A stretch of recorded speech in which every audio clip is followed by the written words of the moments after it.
김재수 장관의 해임 건의안 처리 후 폭풍으로 국정감사 파행이 예상되고 있습니다. 이 가운데 청와대가 김재수 해임 건의안의 수용 불가 입장을 공식적으로 발표했습니다. 당분간 대치 정국이 불가피할 전망입니다. 박태우 고려대 연구교수, 김홍국 경기대 겸임교수 모시고 자세한 얘기 짚어보겠습니다. 어서 오십시오. 안녕하세요. 네, 박 교수님 먼저 김재수 장관의 해임 건의안 후 폭풍이 거센 상황입니다. 새누리당은 정세균 의장을 형사고발하겠다 이런 방침을 밝혔고요. 정 의장은 국회법 절차를 따랐기 때문에 아무 문제가 없다 이렇게 반박하고 있는데 어떤 부분이 좀 문제가 되고 있다고 보십니까?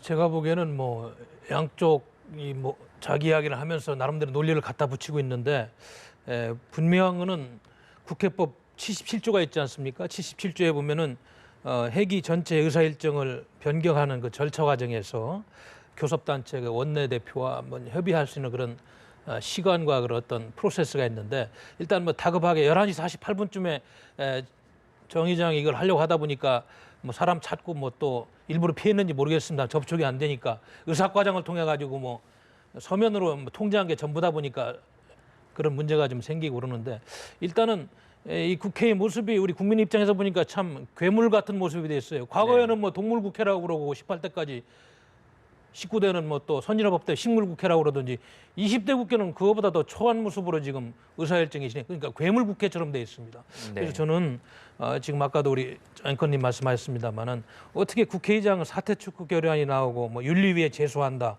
직무정지, 가처분 신청을 낸다. 지난번에 사드 배치 반대 발언으로 그렇게 또 내용을 겪었는데 국회의장도 조금 조심하고 말이죠. 이걸 좀 여러 가지를 고려했어야 되는데 너무 또 야당 편만 들으니까 이런 현상이 있는 거 아니겠어요? 그래서 국민들은 아주 짜증난 얼굴로 지금 국회를 보고 있기 때문에 이게 상생을 위한 정치는 말뿐이고 승자 독식이 대한민국 정치 문화가 이렇게 민낯으로 보이면은 국민들이 점점 정치권에 대한 그런 신뢰성을 더 떨어뜨리고 있는 겁니다. 걱정되네요. 네, 김 교수님. 그 여야의 대치가 지금 상당히 심화되는 모습인데요. 지난 해임 건의안 통과 어떻게 보셨습니까? 좀 안타깝습니다.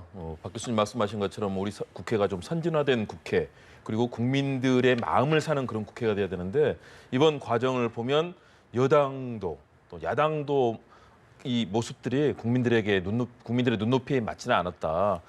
특히 이제 헌법 65조, 63조의 국무위원회 탄핵 소추라든가 해임 건의하는 과정에서 분명하게 그 절차에는 문제가 없었던 것으로 보입니다.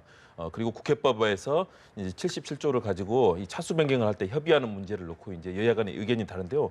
그 당시 상황을 보면은 좀 민망한 모습들이 있었다. 국무위원들, 이 국회는 국회의원들이 민주주의를 위해서 필리버스터라든가 이런 여러 가지 제도를 사용하는 공간이거든요. 그런데 국무위원들의 밥 먹는 시간 문제까지 나오면서 그걸 가지고 대결하는 양상이 되고 또 국회의장은 국회의 제일 큰 어른 아니겠습니까? 그렇다면 일단 최소한의 형식적 요건이 된다면 서로 간에 협의를 해서 답을 만들어가는 그런 과정을 가져가야 되는데 저는 그런 과정들이 너무 과격한 대립의 양상으로 가고 국민들의 눈높이에도 맞지 않은 그런 부분으로 간 부분은 안타깝다. 그래서 여든 야든 최소한도 이렇게 국회법이라든가 헌법이 정한 규정을 일단은 형식적 요건을 충족한다면은 그 결과에는 승복할 수 있는 자세가 돼야 되고 그것들이 과격하게 만나는 장으로 가지는 않도록 정말 서로 유념을 해야 되겠다는 그 과정을 다시 한번 봤습니다. 네. 이제 우리 좋은 말씀하셨는데 이게 전국 주도권을 놓고 지금 내년 대선이 있다 보니까 야3당이 지금 어떻게든 이 정부를 좀 속된 이야기로 좀 어떻게 흔들어 가지고 이 전국 주도권을 가지고 갈 때 여러 가지 이제 문제되는 쟁점들을 정치 쟁점화 해가지고 내년 대선 정부 유리하게 활용하려는 이런 정략적인 의도가 다분히 보입니다. 물론 정부 여당이 잘했다는 것도 아니죠. 정부 여당도 국민의 의견을 때로는 과감하게 수렴하고 이런 부분이 좀 부족한 부분이 있지 않습니까? 아무튼 이런저런 이유를 떠나가지고 지금 대통령이 얼마 전에 국가가 준 비상사태라고 그러고 우리 국민 모두가 지금 심각하다고 하는 상황에서 장관 해임 건의안 가지고 말이죠. 이렇게 국회가 파행을 하고 국정감사 엄청난 국가적인 그런 과제 앞에서 국정감사가 파행을 하고 참 부적절하고요. 이거는 정말 우리 정치권이 부끄러워해야 될 모습입니다. 그 과정들을 보면 저는 그래서 그런 말씀 드리고 싶습니다. 저희가 최소한도 민주주의 국가라면 형식적인 절차는 존중을 해야 한다. 뭐 국회라는 곳이 그리고 정치의 현장이라는 것이 정략적인 모습을 보일 수는 있습니다. 그건 과거의 새누리당도 그랬고 과거의 민주당도 그랬고 어떤 정당이든 그런 모습을 보이는데 최소한도 정치의 기본 요건, 헌법과 우리 법률이 정한 민주적인 그 절차는 분명히 따라야 된다. 그렇다면 최소한도 그런 절차를 지키기 위해서 국회의장이라든가 또는 국회의원들이 열심히 노력을 해줘야 되고요. 이번 네. 과정에서 사실은 뭐 제도를 이렇게 편법적으로 사용한다거나 이러면서 국민들이 지난 4.13 총선에서 분명히 여소야대 국면을 만들었습니다. 그렇다면 국회법이 정한 일정한 그 숫자에 따라서 하는 것은 사실은 승복을 해야죠. 그 부분을 지나치게 정치적으로 또 이용하는 부분들, 도리어 반대로 그런 부분들이 된다면 국민들의 눈높이에 맞지 않는 거고요. 그래서 이번 과정을 통해서 저는 여든 야든 우리 헌법이 주고 있는 준엄한 정신들, 가치들, 그리고 법률에 대해서 다시 한번 좀 생각했으면 좋겠다. 그리고 빌리버스터라는 그 소중한 제도가 있는 지금도 존재하고 있고 외국에도 그런 이유 존중을 받고 있는 이유가 국회가 정말 제대로 돌아가기 위해서 그리고 우리 사회의 민주적인 가치를 존중하기 위해서 있는 이 그런 제도들인데 이것을 편법으로 악용한다거나 이런 부분은 좀 바람직하지 않다. 그 부분을 한번 말씀드리고 싶습니다. 네, 박 교수님, 그 조금 전에 청와대에서 이 김재수 장관 해임 건의안 관련해서 공식적으로 이 수용 불가 방침을 밝혔습니다. 이에 대해서는 좀 어떻게 보십니까? 글쎄 정영국 대변인 오늘 세 가지 이유를 들어서 수용하지 않겠다고 했는데 그 한 가지 중요한 이유가 이제 여당이 그렇게 요청을 해가지고 했다. 그리고 청문회 과정에서 여러 가지 의혹이 다 해소가 됐다. 그리고 장관을 탄핵하는 그런 임명 철회를 하는 그런 요건이 충족이 안 됐다 이런 이유를 들었어요.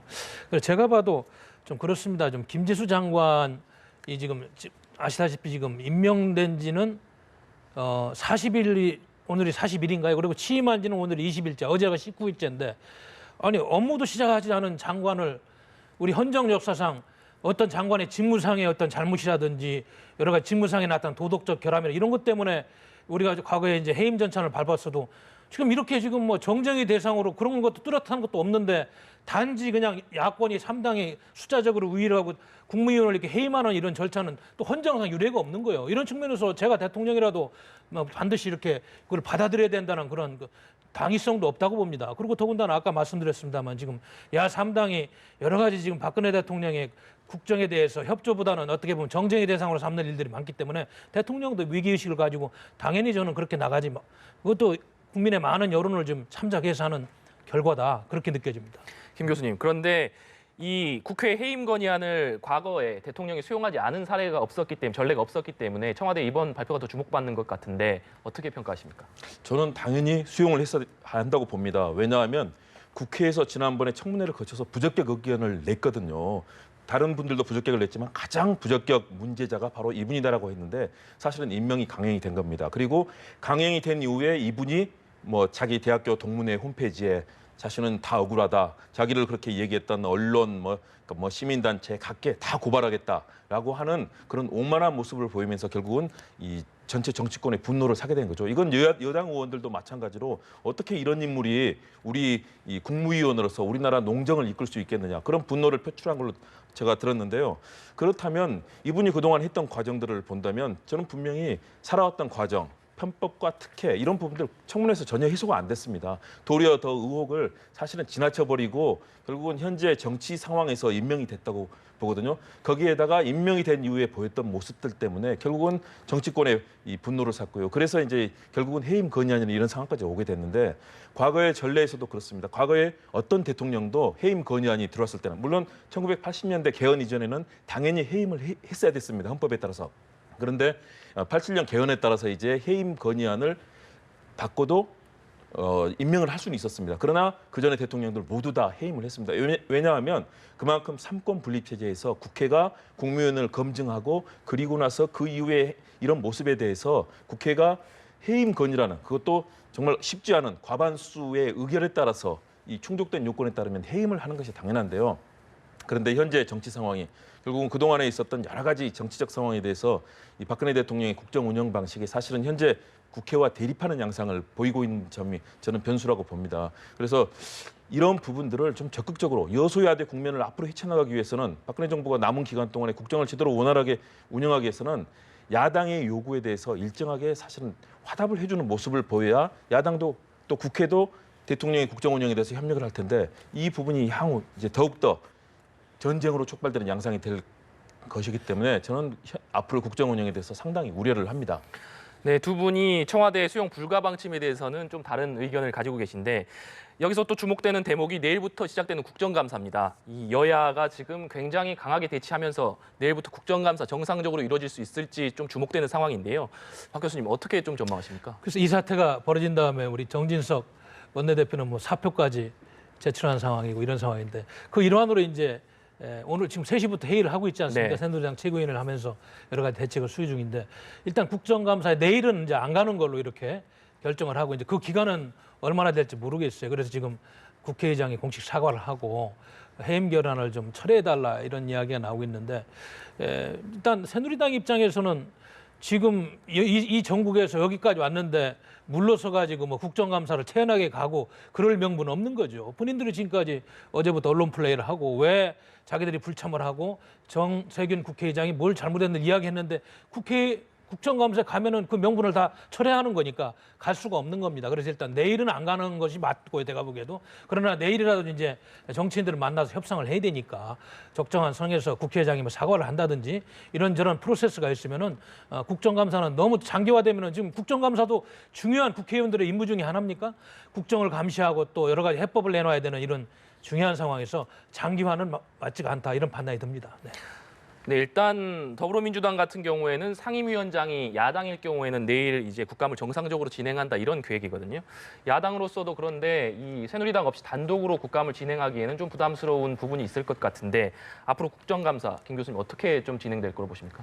야당도 분명히 부담이 있습니다. 가능한 한 여야 간에 서로 국정에 대해서 다시 한번 짚어보고 향후에 나갈 방향을 짚는 것이 결국은 국정감사의 소중한 역할 아니겠습니까? 그렇다면 야당은 여당의 협력을 좀 끌어내기 위해서 노력을 할 거고요. 뭐 국회의장께서 뭐 사과를 할 수는 없는 거죠, 이 상황에서. 왜냐하면 정당한 절차를 따랐다고 분명히 국회의장이 얘기를 하고 계시는 상황이기 때문에. 그러나 여당과 같이 또 다시 협의를 하면서 여당을 일정하게 좀 위로하는 그런 뭐 모습을 보이면서 여당이 초반에는 좀 보이콧하는 양상을 보이면서 여당도 이왕 이런 상황이 됐는데 그냥 들어올 수는 없지 않겠습니까? 그러나 지금 상황이 여러 가지 이 의혹들, 더군다나 오늘 사경을 해배던 백남기 농민이 돌아가시면서 이제는 또 여러 가지 뭐 시위라든가 이 국정 상황이 만만치가 않습니다. 경제도 좋지 않고 사회 분야도 그렇고요. 또 뭐 최근에 뭐 K스포츠라든가 미르재단 문제 이런 부분들이 향후에 또 우병우 민정수석관도 있죠. 엄청나게 많은 사안들이 산적해 있기 때문에 국정감사를 미룰 수는 없을 겁니다. 그래서 여당도 일정한 이 냉각기를 가지고 이제 국정감사장에 들어와서 이 국정감사에 합류를 하게 될 텐데요. 대신에 이제 이런 국정감사들이 여야 간에 서로 간에 이 행정부가 그동안 했던 부분을 제대로 짚어주고 예산 남용이라든가 또는 어떤 국정 운영에 있어서 불법은 없었는지 이런 부분들을 잘 서로 짚어서 향후에 정말 미래지향적인 국정이 되도록 만들어주는 역할을 했으면 좋겠다. 그동안 국정감사가 사실은 어떤 정쟁의 또 장이 되기도 했었는데 이번 국정감사가 자칫하면 그런 상황으로 갈 가능성이 지금 있습니다. 그 김재수 농림장관 이번 해임 건의 때문에요. 그래서 이 부분을 여당도 야당도 이 중차대한 시기라는 걸 인식하고 좀 더 내실 있고 또 감시하는 그 입법부로서 역할을 충실하게 해줬으면 하는 바람입니다. 네, 박 교수님. 이번 해임 건의안 통과 과정에서 주목받았던 당이 국민의당입니다. 그렇습니다. 이 야 3당이 당초 해임 건의안 제출을 하면서 이 국민의당이 빠지지 않았습니까? 그러면서 국민의당 입장에 대한 관심이 많았는데 결국 국민의당이 이 힘을 실어주면서 통과가 됐다. 캐스팅 보트 역할을 했다. 이렇게 봐야 될 것 같은데 이 찬성 선의 배경 어떻게 볼 수 있을까요? 그렇습니다. 국민의당이 이번에 캐스팅 보트 역할을 아주 톡톡히 했는데 아마 박근혜 대통령께서 이제 청와대 회의석상에서 한 발언 중에서 과거에 이제 북한의 핵 문제의 원인을 언급하면서 이제 북한의 핵 문제가 이렇게까지 온 데는 과거에 김대중 노무현 정권 때 햇볕 정책을 하면서 이제 묻지마 지원을 하면서 많은 지원이 핵 개발 자금으로 유용됐을 가능성이 있다. 이런 발언부터 해가지고 지금 호남에 기반을 둔 국민의당이 약간은 좀 불편할 수 있는 이런 워딩을 했습니다. 그리고 알다시피 이제 스포츠 재단, 뭐 미르 재단 이런 여러 가지 문제를 국민의당에서 했는데 대통령의 발언이 그거는 절대로 있을 수 없는 쓸데없는 의혹이다 이런 식으로 좀 강한 워딩이 나오고 그러다 보니까 이제 국민의당 입장에서도 또 이 부분에 대해서 야권의 민심을 반영하지 않으면 당의 존재 기반이 없어지니까 부득이 이제 황종원 같은 그런 반대 의견이 있었습니다. 황종원은 제가 잘 아는 정치학자 출신인데 상당히 합리적인 사람입니다. 국민의원을 해임 의결할 수 있는 요건이 안 된다는 그런 반대 당론이 있었지만은 결국은 호남 민심의 그런 축을 따라가지고 당의 지지 기반을 무시할 수 없었기 때문에 막판에 지금 물론 뭐 자유투표였습니다만은 28명이 찬성 투표를 던진 걸로 나옵니다. 국민의당 38명 중에서. 그래서 이런 결과가 나왔는데 결국 국민의당도 그렇게 민심을 쫓아갔다 그렇게 봐야 맞는 것 같습니다. 네, 김 교수님께서는 이번 국민의당 행보를 좀 어떻게 평가하셨습니까? 박 교수님께서 아주 잘 설명해 주셨고요. 그 과정에서는 여러 가지 변수들이 있었는데요. 가장 중요한 것은 국민의당이 너무 야당 내 전투적인 모습으로 나갔을 때는 굉장히 향후에 어려움이 있다. 중도로의 외연 확장하는데 어려움이 있다. 특히 최근에 지지율 하락 국면이라든가 이런 부분에 대해서 사실은 고심을 했습니다. 더군다나 황교안 의원 등 농해수위에 국민의당은 3명의 의원이 이제 포진해 있거든요. 거기에서 아무래도 농림축산 이쪽 분야를 다루면서 곤혹스러운 측면들이 있었습니다. 그래서 당 내부에 이런 여러 가지 소통하는 과정들을 거쳤고 그 과정에서 결국은 2가지의 변수. 박근혜 대통령의 아주 강경한 발언이 이 사안에 대해서 강경한 발언이 나왔고요. 2번째는 새누리당의 소위 필리밥스타라고 요즘 얘기를 합니다. 그 필리버스터를 이제 국무위원들 밥 먹는 시간 달라고 하면서 필리밥스타가 돼버렸다. 의원들의 그런 의사 진행 을 지연시키는 그런 전술을 국무위원들이 이제 나서서 하는 아마 우리나라 의정사상 아마 전 세계적으로도 아마 유례가 없는 일일 겁니다. 그런 과정을 통해서 너무 격렬하게 맞붙는 모습을 보이면서 결국 국민의당도 이 전체적으로는 이 상황에서 김재수 장관 회의만에 해임 건의안에 찬성을 던질 수밖에 없는 그런 상황으로 갔다라고 보고요. 그렇다면 국민의당은 여기서 사실은 좀 앞으로도 좀 어려움이 있을 겁니다. 왜냐하면 야권으로서 역할을 또 해야 되고 중도지대에서 외연을 확장해야 되는 당의 그런 존립의 근거가 필요한데 이런 부분을 놓고 향후에도 굉장히 고민을 하면서 신중한 행보를 하되 최근에 이제 여소야대 국면에서 결국 대통령의 또 강경한 그런 모습들이 이어질 경우에는 특히 오병우 민정수석건이라든가 또는 최순실 씨 의혹 사건이라든가 이런 부분이 불거질 상황에서는 역시 또 야권에 합류할 수밖에 없는 그런 흐름이 이어질 것이기 때문에 국민의당의 행보를 좀 주의 깊게 볼 수 있을 것 같습니다. 네, 이번에는 개헌 논의로 한번 넘어가 보겠습니다. 이 정치권에서 대표적인 책사로 꼽히는 3분이 있습니다. 김종인, 정의와 윤여준 이 3분인데요. 이 3분이 지난주에 회동을 가졌습니다. 이 회동을 고리로 해서 제3지대론이 탄력을 받을 것인가 이런 관심을 끌고 있는데 박 교수님 좀 어떻게 전망하십니까? 뭐 이 논의는 비문, 비박의 정치인들이 자신들의 그런 입지가 확보되지 않는 한은 계속적으로 불을 떼야 되지 않겠습니까? 그중에서도 김종인 전 비대위원장은 처음에는 뭐 문재인 전 대표하고 궁합이 잘 맞아서 뭘 할 것처럼 그러더니 이내 지금 또 소원해져 가지고 거기에서 자기의 입지가 확보가 안 되니까 제3지대에서 지금 불을 지피고 있고요. 그리고 정의화 전 국회의장도 마찬가지 아니겠어요? 과거에 새누리당 식구고 새누리당에서 만들어준 국회의장인데 어느 순간부터 정부하고 이렇게 좀 엇박자를 내면서 자신의 목소리를 내면서 지금은 여기 그분은 뭐 정상지대라고 그랬네요. 안철수의 제3지대도 잘못됐고 정상지대, 그 김종인 전 비대위원장은 비패권 지역 이렇게 이야기를 했어요. 뭐 윤여준 씨야 뭐 여러분도 알다시피 뭐 안철수 씨 책사도 했다. 최근에는 뭐 남경필 씨 책사를 한다고 그러고 이분에 대해서는 제가 정체성을 잘 모르겠어요. 가끔 한마디씩 하시는데 제가 보기에는 이분은 어떤 국가의 정체성 문제보다는 여러 후보들의 그런 정치적인 실리를 많이 계산하지 않나 이런 느낌이 들 때가 많이 있었기 때문에 그 제3지대에서 정말 할 수 있는 그런 그동안의 어떤 연구가 됐는지 그건 잘 모르겠어요. 아무튼 그러나 한국 정치가 지금 아시다시피 지금 친박 세력 그다음에 친문 세력들이 주도하는 이런 문제는 계속적으로 나올 것이다. 그리고 더군다나 지금 정치적인 상수가 되어 있는 반기문 유엔 사무총장이 과연 새누리당의 그런 집권당과 같이 진영을 짜지 않으면 누구하고 할 것인가 이런 논의와 이제 개헌 논의와 맞물려 가지고 지속적으로 나오는데 이 3분은 앞으로도 이런 역할을 하는 데 있어서 굉장한 어떤 그 말씀들을 하실 것이다 이런 판단이 듭니다. 네. 네, 박 교수님께서 방금 말씀해 주셨지만 좀 주목해 봐야 할 부분인 것 같은 것이 김종인 전 대표 같은 경우는 비패권지대 그리고 정의화 전 의장은 정상지대라고 이 제3지대에 대해서 다른 표현을 썼습니다. 이 배경은 뭐라고 좀 볼 수 있을까요? 역시 그 부분은 안철수 국민의당 전 대표가 얘기하고 있는 그 제3지대 그 세력들이 얘기하고 있는 제3지대에 대해서 상당한 거부감이 있는 표현이다라고 보고 있는 거죠. 그리고 1지대, 2지대, 3지대 그러면 아무래도 인류나 이류보다는 삼류 네.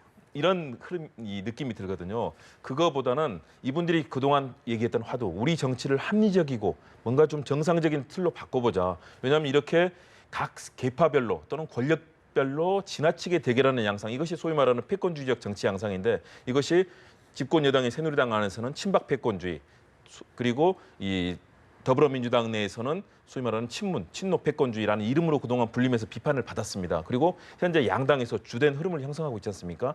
이 부분에 대해서 뭔가 이 대한민국의 미래 비전을 만드는 그런 국민들이 생각하는 틀에서는 어긋나 있는 것 아니냐 이런 고민을 하는 분들이 많고요. 이분들 같은 경우는 굉장히 정치적으로도 경험과 경륜이 높고 또 합리적인 대안을 제시하는 그런 능력도 탁월한 분입니다. 정의화 국회의장 같은 경우도 사실은 새누리당이 배출했지만 야당의 의견도 어떤 때는 합리적인 의견이라면 들으려고 하고 특히 대표적인 게 영호남의 갈등을 조율하기 위해서 지역주의 타파라든가 굉장히 이 합리적인 그런 정치적 화두를 많이 던진 분이거든요. 그렇다면 지금의 지역 대결, 세대 대결, 이념 대결 이런 부분을 벗어나서 새로운 정치의 틀을 만들어보자라는 그 공감대를 갖는 장이 된 것 같고요. 그 화두로서 개헌 얘기를 했고요. 또 하나는 현실의 정치로서는 제3지대, 다시 말해서 새누리당이나 더불어민주당이 아닌 이 중도가 함께할 수 있는 그런 이 정치적인 공간 그리고 현재로서는 그것이 아직 정치적인 공간의 틀로 만들어지진 않았는데요. 만일의 경우 우리 정치에서 이런 필요성들이 점점 더 높아진다면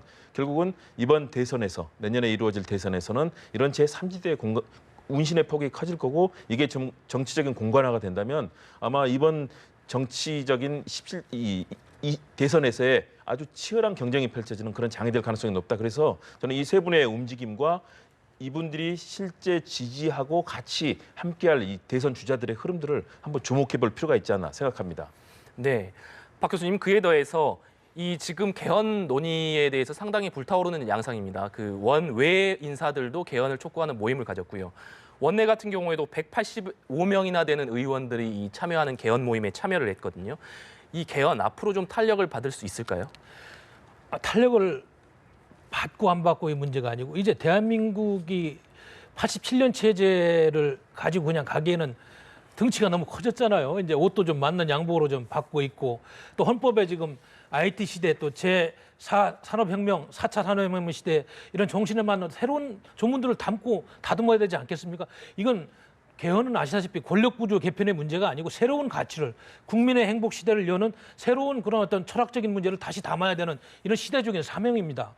그렇기 때문에 이거를 꼭 권력구조 개편 문제로 국한시키는 건 안 되겠고요. 그러나 이제 지금의 이제 대권 주자들은 자기의 그런 대권 주자 게임에 유리하게 해석을 하려고 하다 보니까 뭐 이원 집정 문제니 뭐저 내각제 개헌이니 여러 가지 이야기를 하고 있지 않습니까? 그래서 지금은 제가 보기에는 박근혜 대통령 입장에서는 앞으로 1년 반 동안 여러 가지 이야기를 하는데 개헌 문제로 이 전국이 또 흐트러지면은 남은 개혁 과제들이 안 되니까 지금 견제를 할 수밖에 없는데 그러나 새로운 정치를 한 주자들은 내년에 과연 대통령 선거를 하면서 이런 이야기를 안 하고 어떤 큰 다른 이슈가 있겠어요? 굉장히 큰 국가의 제도를 바꾸는 문제입니다. 저는 이건 반드시 나와야 된다고 보고요. 그렇다면은 과연 이제 희생을 할 수 있는 그런 대통령 후보가 나와야 되는데 21대 국회 선거를 하는 그때까지 자기가 좀 희생을 하더라도 2년 3개월 대통령을 하고 다시 선거를 할 수 있는 그런 각오로 국가의 틀을 공익적인 관점에서 국가의 이익 관점에서 다시 짜는 그런 좋은 주자들이 나와야 됩니다. 아니면은 뭐 자기 임기는 다 채우고 다음 하겠다 이런 논란은 안 되겠다는 거죠. 네, 알겠습니다. 네, 지금까지 김재수 농림부 장관 해임 건의안 처리 그리고 개헌 논의까지 박태우 그리고 김홍국 교수와 함께 알아봤습니다. 두 분 말씀 감사합니다.